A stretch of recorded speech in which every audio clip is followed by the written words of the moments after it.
of an orphan. We see pain here on earth, all the hunger and starvation this world is going through. There are wars everywhere, people dying here and there, but there is hope. It's not the end. We are bound for glory. This is not our home. This is not where we belong. God prepared a place for us to be happy eternally. One day we'll be there with His bright glory to share. There will be no sorrow, there will be no pain. There we will see Jesus face to face.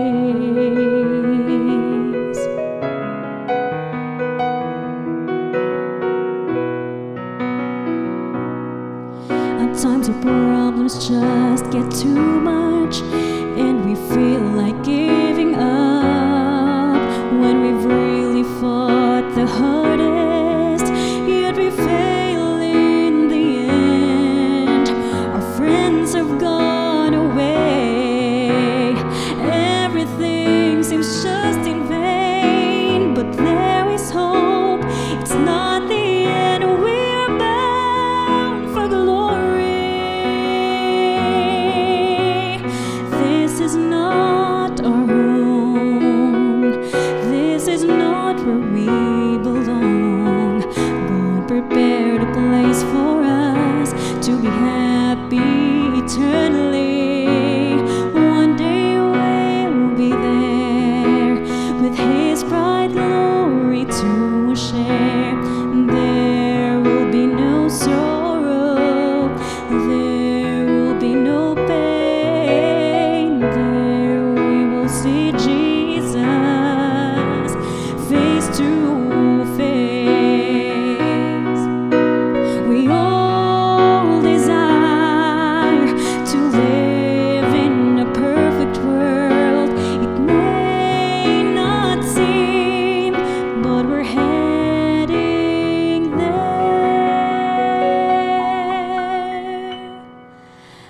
This is not our home. This is not where we belong. God prepared a place for us to be happy eternally. One day we'll be there with His bright glory to share. There will be no sorrow, there will be no pain. There we will see Jesus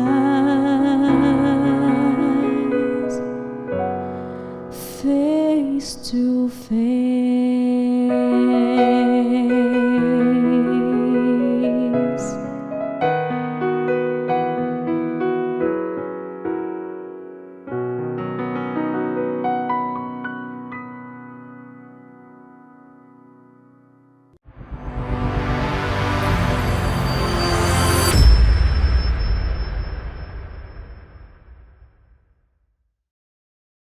Maayong gabi sa tanan, mga kaigalaan nga nagapaminaw dias tagsatag sa ninyo ka mga puloy-anan kung diin man kamo karon. Ako mong awhagon sa pagpaminaw na usab niining atong series of presentation, Light to Our World. Miya kita sa ikaupat nga gabi. Continue to experience the joy of living a life full of hope in a hopeless world. Karong gabi atong hisgutan kini nga suhito, God's people of hope. Pansadili pa ako mohangyoon sa pagduko sini mga ulo, magampo kita. Dalaygon mo mahigmaon na mo nga Dios. Ginoo nining gabi na kami nagaduko sa mong mga ulo, nagasampit diha kanimo, among idala diha kanimo balik ang himaya ug dungog tungod kay ikaw mao ang Dios nga buhi nga among gialagaran. Ginoong Dios, uban ni nausab kami nining gabhiuna sa among pagpadayon sa pagpaminaw nining Light to Our World series. Ikaw Ginoo, uban ka namo, maghatag sa pinasay nga kaalam, panalangin ang mensahe nga imong giandam ngadto sa matag usa. Tabangi kami Ginoo, hatay kami sa tumang kalinaw samtang kami magapuyo nining masamok nga kalibutan. Salamat sa iyong pagtubag sa pagampo sa ngalan ni Ginoong Hesus. Amen. Mahigala atong tukion kining tulokibon nga suhito, God's people of hope. God's people of hope, mao kini ang mga katawhan, the people of God in God's perfect plan. Dunay plano ang Dios sa matag usa kanato. Mao kini ang mga katawhan nga dunay paglaom, mga katawhan nga nahilakip sa plano sa Dios. Ningon si Kristo, ako mobiya kaninyo, moadto ko sa langit, mag-andam og luna alang kaninyo. Mao ning mga katawhan nga dunay paglaom diha sa Ginoo. Si Kristo doon na siya plano sa matag usa. Gusto niya nga maluwas kita siyang pagbalik. Karon kung imong tan-awon sa sugilanon sa kasaysayan, daghan karon nga mga katawhan angkon nga sila kauban sa mga katawhan sa Dios. Many professing Christians today mistakenly believe that they are part of God's people. When the Lord Jesus came as Israel's Messiah, He informed the nation of Israel that many who thought themselves to be the people of God were mistaken. Doon na day mga tao nga naghunahuna nga sila kauban sa mga katawhan sa Dios, pero nasayop day sila, dili di sila kauban dito sa katawan sa Ginoo. Ang Matthew 7:21 ngadto sa 23, nag-record si San Matthew diya na ingon, dili ang tanan magaingon kanako, Ginoo, Ginoo, makasulod sa gingharian sa langit, kundi kadto lamang ang nagatuman sa kabubuton sa akong Amahan nga tuwa sa langit. Ingon dinhi, many will say to me on that day, Lord, Lord, did we not prophesy in your name? In your name cast out demons, and in your name perform many miracles? Unsay gitubag sa Ginoo, I never knew you. Depart from me, you who practice lawlessness. Mauning mga tao nga miila nga wala na nang sugo. Gilansang na dito sa cross. Mga tao nga wala nagtuman sa hingpit nga sugo sa Dios. Pipila lang ang ilang gibatnan. Nag-ingon ng Dios, kawang, naingon si Kristo, palayo kamo kanako. God has a chosen people of His own possession and purpose. Sa daan nga tugon ang katawan sa Dios, mao katong mga tao, they were associated with God's purpose and promises. Sa New Testament, the people of God are those who have come to faith in Israel's promised Messiah, Jesus Christ. Mao kini mga katawhan nga nalakip sa katawhan sa Dios. The people of God in the Old Testament were the chosen people, and they are the Israelites. Naingon Exodus 6:7, I will take you for my people, I will be your God. Mao ning gingon ni Ginoong Hesus, I have brought you out from the bondage or from the burdens of Egypt, from the bondage of slavery in Egypt. I will also walk among you, be your God, and you shall be my people. Mao ning gisulti ni Ginoong Hesus. Makiglakaw siya, makikauban siya sa atong paglakaw niining dalan nga napuno o kalibutan nga napuno sa kasalanan. Matod pa dinhi, those who wish to become a part of God's people did so by faith. Nagahimo diha sa pagtuo as they identified themselves with God and His people. Kung imong tan-awon, usa sa mga ehemplo diha sa balang kasulatan na record sa libro sa Ruth. Ang Ruth 1:16 ningon si Ruth ngadto siyang ugangan nga si Naomi, do not urge me to leave you, ayaw ko pugsa, or turn back from following you. For where you go, I will go, and where you lodge, I will lodge. Your people shall be my people, and your God, my God. Mauni ang mga tao nga mituo sa Dios, bisag wa sila kakita, tungod silang dakong pagtuo ngadto sa Ginoo, they are also identified with God and His people. Mga higala, ang pagpili sa katawan sa Ginoo, it is not by human selection but by divine selection.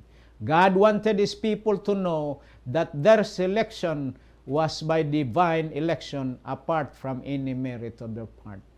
Uno Pedro 2:9 ngadto sa Jis, you are a chosen generation, katawhan nga pinili.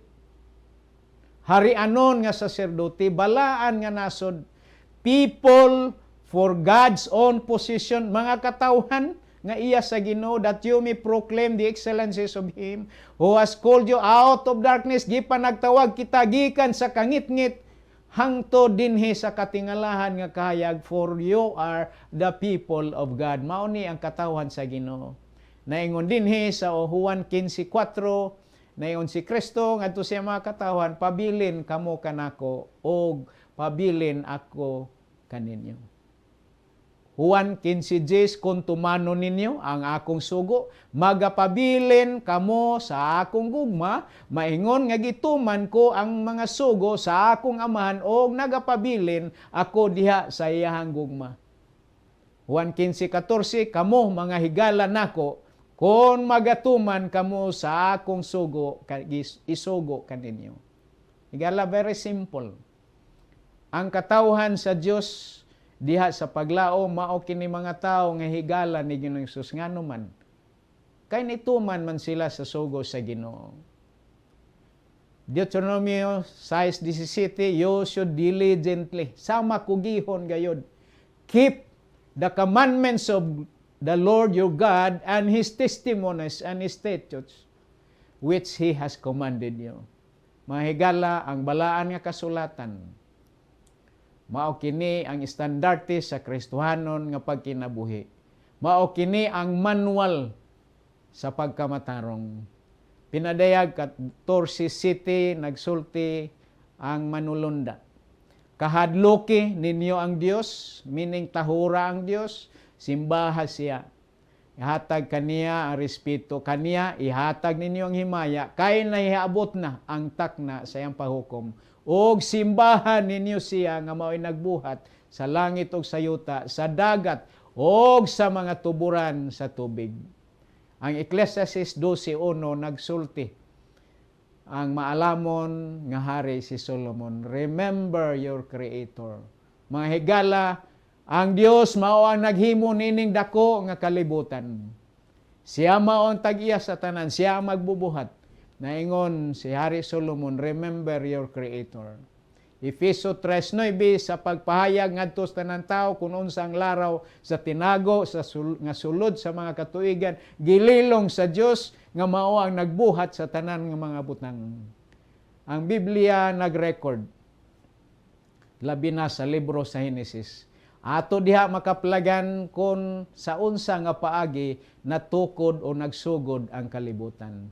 Salmo 33:8-9, ingon ninis bersikulo 8, pahadlo ka kang Hioba, ang tibuok nga yuta, patinduga nga may kataha kaniya ang tanang mga pumuluyo sa kalibutan. Kay siya misulti o kini nahimo, siya misugo o kini milungtad. Genesis 2:2, human sa Dios nahimo ang tibuok nga kalibutan sa unom ka adlaw, na kumpleto ang tanan. Sa ikapito nga adlaw, walay laing gihimo ang Dios kundili ang pagpahulay, ang pagbalaan sa adlaw nga ikapito. Pinasahi kini nga adlaw. Og sa adlaw nga ikapito natapos sa Dios ang buhat nga iyang gihimo og mipahulay siya sa adlaw nga ikapito gikan sa tanan niyang mga buhat nga iyang nahimo. Bersikulo 3, gipanalanginan sa Dios ang adlaw nga ikapito, nagbalaan niini tungod kay kini nagpahulay siya gikan sa tanan niyang buhat nga gibuhat og nahimo sa Dios. Kini mao ang sinugdanan sa mga langit ug sa yuta sa pagbuhat kanila sa adlaw nga si Jehova nga Dios naghimo sa yuta ug sa langit. Mao kini ang nagtapos so sa kasimana nga paglalang sa Dios sa tibuok nga kalibutan. Ang ikapito nga adlaw nga mao ang adlaw nga igpapahulay. Gihimo kini nga special sa Dios nga adlaw, isip mao ang pag hinumdum mao ang pagsaulog sa tanan nga nahimo sa Dios. Human niya gihimo ang tao. Iya kini gisugo sa pagbantay nga mahimong sinaligan, piniyalan sa tanan nga mga binuhat sa Ginoo. Ang ikapito nga adlaw, mga higala, gitawag ka na siya og Sabat. Sa English, Sabaton, sa lahi nga mga pinulungan. Gihimo sa Dios kini nga balaan. Gihimo sa Dios kini nga pinasahe nga adlaw. Mga higala, dili ta kahimo og laing adlaw. Ang adlaw nga Sabado mao ang pagsaulog sa paghimo sa Dios sa tibuok nga kalibutan. Sama kini sa mga selebrasyon ining kalibutan na. Dinhi sa atong nasod sa Pilipinas, doon na tayo gitawag og Independence Day. Doon na tayo gitawag og Rizal Day. Doon na tayo gitawag og National Heroes Day. Kita nga nagsunod karong panahon na dili ta kadali-dali usab nini. Kay naa sa kasaysayan mausad ang adlaw nga ikapito ang Sabado. Naa sa kasaysayan sa paglalang sa kalibutan. Dili ta kausab nini, ang Dios lang ang makahimo sa usa ka adlaw or usa ka butang nga balaan. Ang Biblia nagsulti nga wala siya muhunong dinhi. Uwa siya muhunong diha sa iyang pagbalaan, kundi iya kining gihimo alang sa balaan nga katuyuan. Ang pangutana, nganong gipili man sa Dios ang adlaw nga ikapito nga kini siya adlaw nga balaan. Ang Marcos 2:27 ingon dinhi, siya mingon kanila ang adlaw nga igpapahulay gibuhat alang sa tao, dili ang tao alang sa adlaw nga igpapahulay. Sama sa kalo. Ang kalo gihimo para sa atong ulo, ang jacket gihimo aron imong isulob, ang sapatos alang sa tiil. Dunay katuyuan ang Dios nganong iyang gibalaan ang adlaw nga ikapito. The seventh day is the Lord's day. Remember, naingon ang Biblia sa ikaupat nga sugo. Remember the Sabbath day to keep it holy. Sabbath, mga higala, is a memorial of God's creation. When you keep the Sabbath, you are proclaiming that God is the marvelous, the Almighty God of all. Kung ikaw magbantay sa adlaw ng igpapahulay, imong gisaulog ang kalampusan sa paghimo sa Dios sa tibuok nga kalibutan. Exodus 20, versikulo 8, ngadto sa 11, hinumduman mo ang adlaw ng igpapahulay aron sa pagbalaan niini. Sa unom ka adlaw, magbuhat ka, buhaton mo ang tanan nga imong buluhaton, apan ang adlaw ng ikapito, mga usa ka adlaw ng igpapahulay alang kang Jehova nga imong Dios. Nining adlaw, dili ka magbuhat kay sa unom ka adlaw gibuhat ni Jehova ang langit ug ang yuta, ang dagat ug ang tanan nga naa niinig mipahulay sa ikapito nga adlaw. Busa gipanalanginan ni Jehova nga adlaw nga igpapahulay o gibalaan niya kini. Mao kini ang iyang sugo kanato. The seventh day, mga higala, is the Sabbath of the Lord your God. Dili kini alang kanato. Kung imong saulogon ang adlaw nga ikapito, sa ako nang giingon sa unahan, ato sa gisaulog ang pagbuhat sa Ginoo sa tibuok nga kalibutan. Meaning to say, imong gisimba ang Dios, imo siyang giila nga siya mao ang Dios sa adlaw nga Sabado. Ang Ezekiel 20 versikulo 20, balaana ang akong mga adlaw igpapahulay, dili ato ha, ako naingon si Kristo, og sila mahimong usa ka timaan sa taliwala kanako o kaninyo, aron kamo makaila nga ako mao si Jehova nga inyong Dios. Mga higala, ang adlaw nga Sabado, mao kini ang ilhanan nga kita katawhan sa Dios ug siya atong Ginoo. Ezekiel 20 versikulo 12, labot pa usab, gihatag ko kanila ang akong adlaw nga adlaw igpapahulay, aron mahimong usa ka timaan taliwala kanako o kanila, aron sila makaila nga ako mao si Jehova nga nagbalaan kanila. Usa kini katimaanan sa tinuod nga katawan sa Ginoo diha sa paglaom. Kung sila nagabaton sa adlaw ng igpapahulay, nagabalaan niini, mao kining timaan nga sila katawan sa Ginoo ug ang Dios mao ang atong Ginoo. Bisan pa didto sa langit, mga higalang, Isaiah 66:22 nag-record, kay ingon nga ang bag-ong mga langit o bag-ong nga yuta nga akong pagabuhaton magapabilin sa akong atubangan mingon si Jehova, mao man magapabilin ang inyong kaliwatan o ang inyong ngalan. O mahanabo nga gikan sa bag-ong pagsubang sa bulan hangtod sa usa o gikan sa usa kaadlaw igpapahulay hangtod sa usa ang tanan nga mga katawhan manganhi sa pagsimba sa akong atubangan miingon si Jehova. Mga higala, kung wa ka maanad dinhi sa yuta sa pagsimba, pagsaulog sa adlaw papahulay, unsaon man sa nimo dito sa langit. Posible di po ka mutambong dito. Apan ato hinumduman nga walay makaadto sa langit nga malinapason. Sa diha nga si Kristo dinhi sa yuta, siya nagabantay gihapon sa adlaw nga ipapahulay. Ang Lucas 4:16, siya miabot sa Nazaret, diin didto siya nagtubo og sumala sa iyang nabatasan, meaning gikan pa sa gamay pa si Ginoong Hesus. Iya kining naandan, misulod sa sinagoga sa adlaw ng ipapahulay og siya mitindog aron sa pagbasa. Ang Sabado, mga higala, mao ang ikapito nga adlaw sa semana, mao ang Sabado.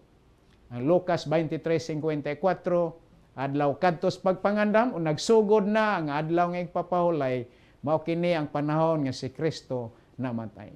21:4 sa Lucas, apan sa pagkaadlaw nga nahiuna sa simana sayo sa kaadlawon, sila nangadto sa lubnganan, dinala ang mga pahumot nga ilang giandam. Unang adlaw sa simana nga mao ang Domingo.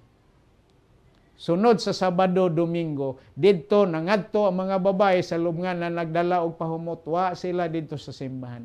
Ni ang order or pasunod sa mga panghitabo, mga higala. Ang Biyernes gitawag og Preparation Day. Ang Saturday gitawag kana siya og Sabbath Day, adlaw nga igpapahulay. Ang Sunday mao ang first day of the week.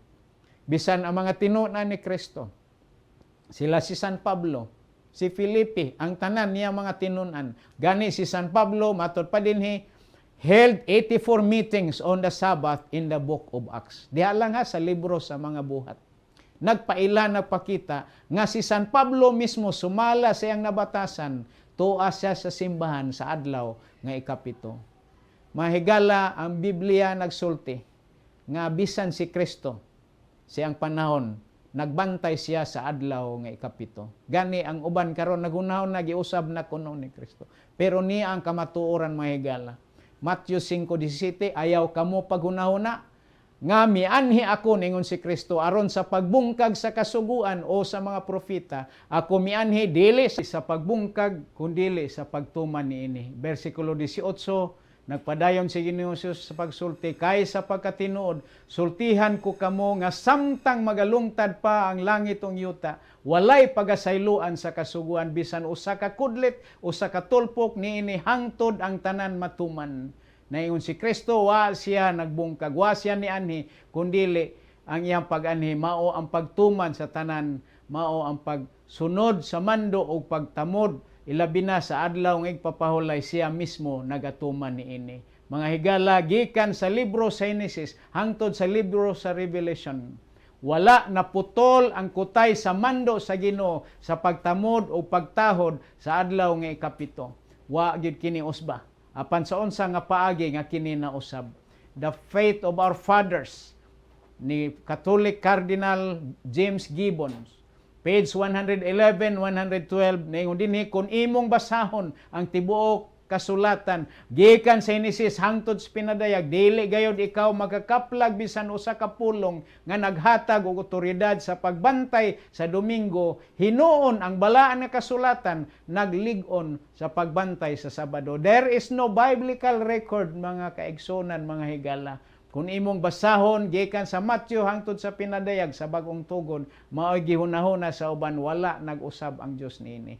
Walay record nga imong makita. Ang Divine Rest for Human Restlessness, page 237, si Dr. Samuel Bakyoke, nagsulti siya, maanindot nga katarungan ang pagbantay sa Domingo, duyog sa adlaw sa pagkabanhaw, paghatag og kalainan ngadto sa mga otoridad sa Roma, ingon nga kalainan tali sa mga Kristiyano o sa mga iya sa Hudiyo.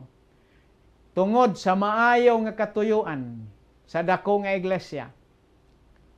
Ang pagsugat sa Ginoo sa adlaw siyang pagkabanhaw, giusab nila ang pagbantay sa Sabado ngadto sa Domingo. Gibalhin ang pagkabalaan sa Sabado ngadto sa Domingo nga walay otoridad gikan sa balaan nga kasulatan. Canon and Tradition ni Holtzman, page 163. Sa katapusan ni adtong ika-18 sa Enero 1562, ang tanan nga pagduha-duha nahiusa. Ang arsobispo sa regio mihimo sa pagkigpulong diha sa publiko mideklarar nga ang tradisyon maoy sundon labaw sa balaan nga kasulatan.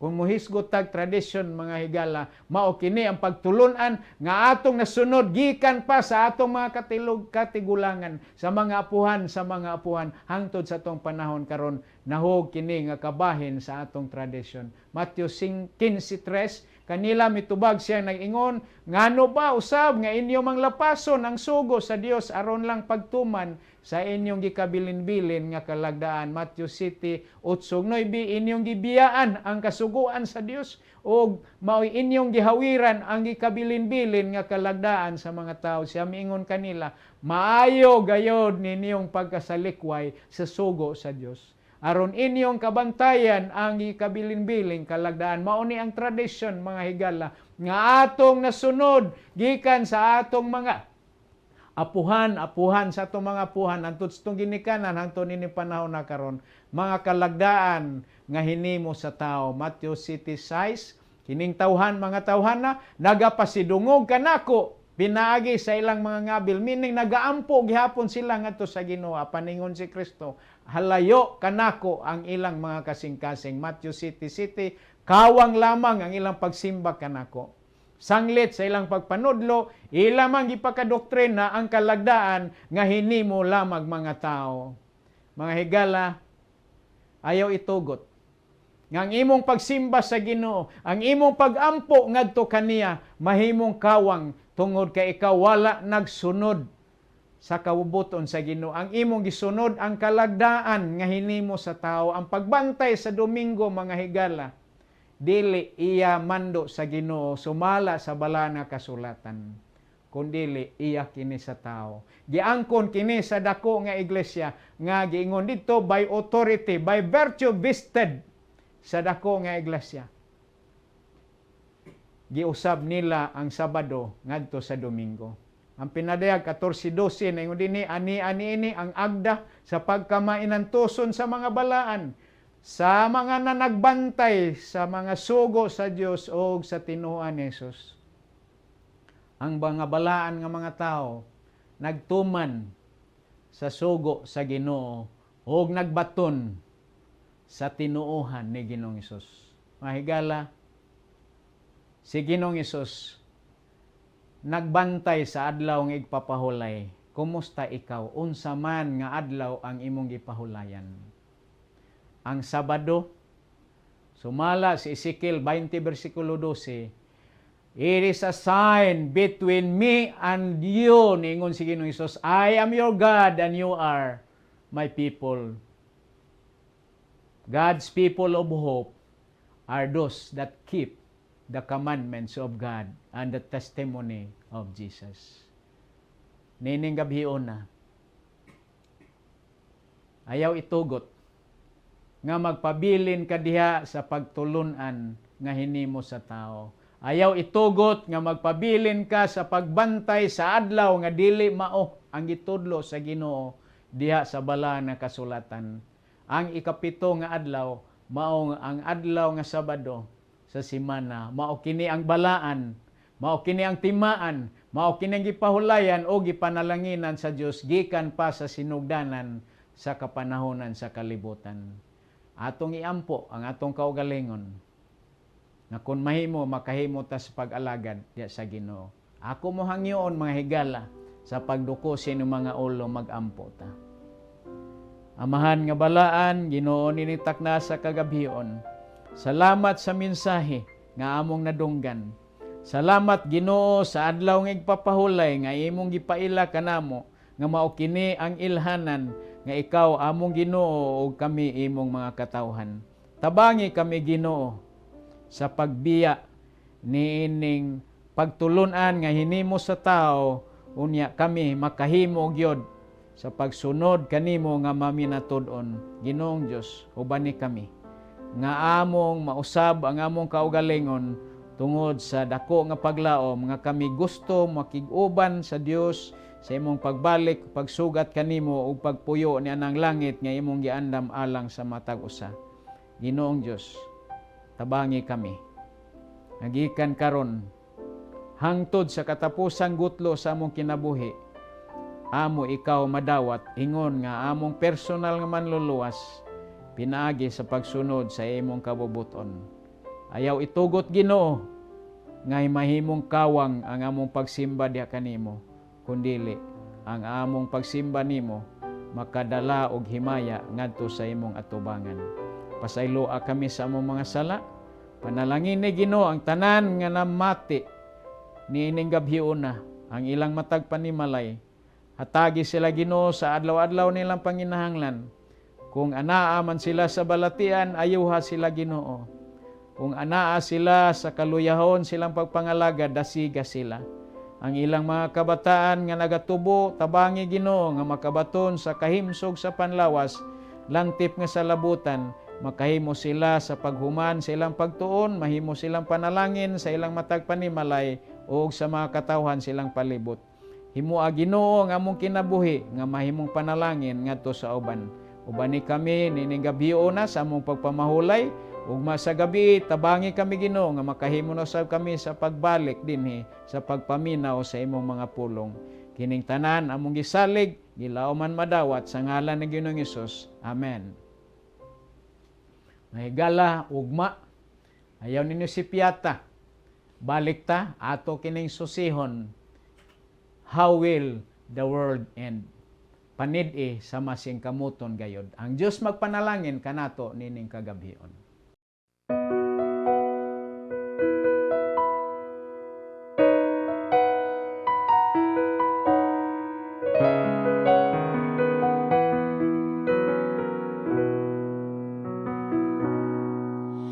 Through the eyes of an orphan, we see pain here on earth.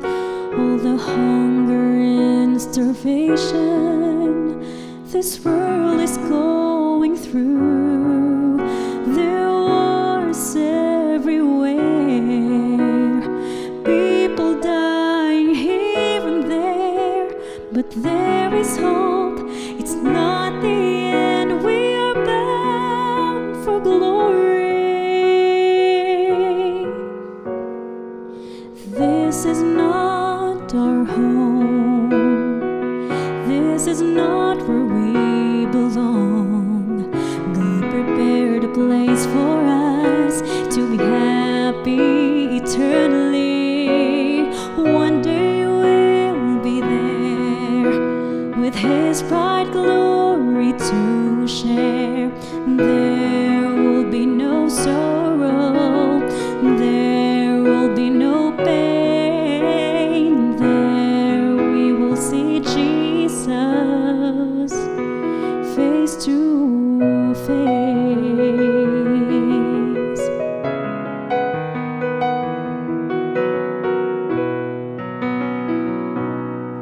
At times our problems just get too much, and we feel like giving up when we've really fought the hardest, yet we fail in the end. Our friends have gone away, everything seems just in vain, but there is hope. It's not the end. We're bound for glory. This is not our home. This is not where we belong. God prepared a place for us to be happy eternally. One day we'll be there with His bright glory to share. There will be no sorrow. There will be no pain. There we will see Jesus